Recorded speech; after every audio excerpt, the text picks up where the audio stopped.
Robert Whittaker versus Khamzat Chimaev, which I think has got to be easily, there's no comparison, the most anticipated co-main event of the entire year, hands down, without a doubt.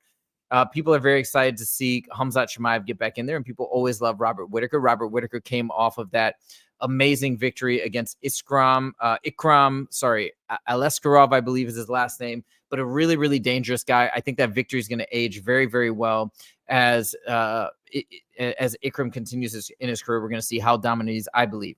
But anyways, now the time is nearly here. We're almost ready. Khamzat Chimaev. And by the way, Khamzat Chimaev has been saying that he has now changed up his training. I guess apparently admitting that he used to overtrain. It's why he used to get sick and injured so often.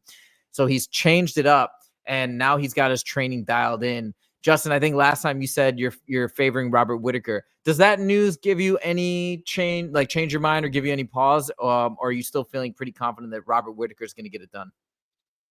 I'm not, it's a 50-50 fight, man. Robert Whittaker, if he shows up the way he did in his last fight, I don't see very many people beating him in the division. I still want to see Khamzat show up, man. I mean, dude, there's a lot of guys that overtrain, and for how much for how sick he's gotten in the past, I just don't. I mean, we've all overtrained. I don't know, man. It's this guy's had a problem getting to the cage. He's a great fighter. He's exciting. I like him a lot, man. I'm a fan of him too. But I want to see him in the cage. I want to see him step up. Like, we've been talking about this guy for years. The hype train has been behind him for years, and slowly but surely, at least for me, I know not for you, but for me, the hype is losing effect on me because every time he's put in a position to answer the hype, he's just falling short, or he's not showing up, or he's fighting, somebody on short notice where he's a huge favorite, like Usman. When he fought Usman, man, it was like on 7-day notice. Like, wasn't super thrilled about that. That's right. Am I quoting that right? Was it a short notice fight when he fought Usman? It was short notice, more so for Usman. He was supposed to fight, I think, what's his name?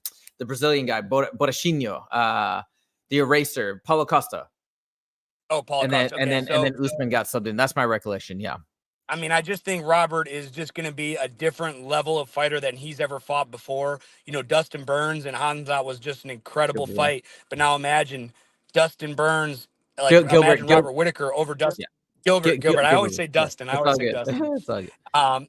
But yeah, Robert is a bigger fighter. He's a better striker. He has just as good wrestling defense. He's obviously, I don't think he's as good as grappler as Gilbert, but the size alone, I think, is going to be a problem. And I want Robert to win this fight. I know Khamzat's your favorite fighter, but I think Robert's going to derail the hype train in the cage for Khamzat Chimaev. So I just looked at the odds, and as of right now, and I know the odds can always be affected by betting patterns and whatnot, so who knows what this really means, but it is very close, very, very close. Minus 200, though, for Chimaev. So I think it 2-1. What's that? 2-1? I mean, that's still a pretty big, pretty good sized favorite. Yeah, so I guess we'll have to see, but this is going to be very exciting. And then if Khamzat does win, it's going to be really, really interesting in the division, because I believe as of now, my understanding is that Sean Strickland has again been promised the next title shot against Dricus du Plessis. But I would have to say almost certainly if Khamzat wins, he's going to be next in line to fight the winner of Sean Strickland versus Dricus, and that could go either way because that fight was so close last time. But speaking of which, Sean Strickland has had some pretty harsh things to say about Khamzat Chimaev lately. Have you seen these comments? No, I have not. I just saw Sean today. I just talked to him today. I called him out about the comments he made about me, and he was rather playful. I was like, "Hey, man, what do you got to hate on me like that for?" He's like, "Listen, if I was you, I would have kicked that motherfucker right in the head." And I was like, "Hey," and this is what I swear to God, and there was a group of people around it. I swear to God, I said this. I said, "Hey, Sean, you can act all tough," and I poked him right on his chest. But I know somewhere deep down in there, you have a heart. He kind of just smiled and then went on to do what he's doing. So, by the way, if you guys don't know what Justin's talking about, a few weeks ago, Justin had a fight against a gentleman named Brian Chappell. Is that right? Is that his last name? Yeah, that's right. That's correct.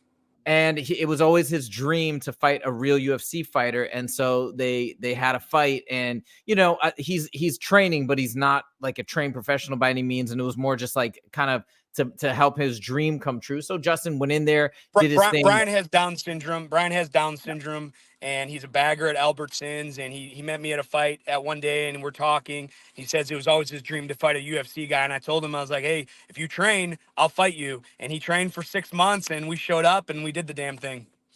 Yeah, so it was really cool. He said it was the greatest day of his life. I've never seen somebody he was just on cloud 9 the entire night. It was a great thing. People loved it. It got like 1 million views or 2 million views on Instagram, something like that. It was really, really cool. And then that's why Sean was like, well, if I would have fought him, I would have head kicked him. Like, I don't think he really would have. No way. But anyways. I don't think so either. That's the thing. I told Sean right to his face. I'm like, hey, you can act all hard, but you have a heart. Yeah. Now, well, anyway, so what Sean said about Khamzat Chimaev is he said something like, you sold yourself out for a dictator. He's talking about the Chechen dictator, of course. I'm blanking on his name right now, Kadyrov. Actually, and then Jesse on Fire did a story. I don't want to get too much into the politics of this. I really don't care, to be honest. But apparently the reason why I think Sean is saying this is Khamzat Chimaev is apparently married to the daughter of Kadyrov. So he is like enmeshed into that family. And we talk about the visa issues. Jesse made the point the last time that Khamzat fought in the U.S. was in Jacksonville. And that was right before Khamzat got married. And so it all adds up. He's now married to Kadyrov's daughter. And I mean, I would not comment one way or the other on his, like, more power to him. I don't even know much about Kadyrov, like whatever. But apparently that is probably why, this is what other people are theorizing, is that is why he's no longer welcome in the U.S. or having so many visa issues, because now he's family with Kadyrov. So anyways, I think that's what Sean was referencing. Whatever. But hey, if they do fight, they went from boys to, I guess, having some sort of beef, it appears. So I guess we'll see what happens. But I'm saying Khamzat Chimaev all the way. If I can put money on it, I will. I believe wholeheartedly that this is his fate and this is his destiny, and he is a born fighter. And that's a tough thing to say against Robert Whittaker, who's also it's such a beloved fighter. But I do believe he's going to get it done. So we'll see very soon, less than just over 2 weeks away.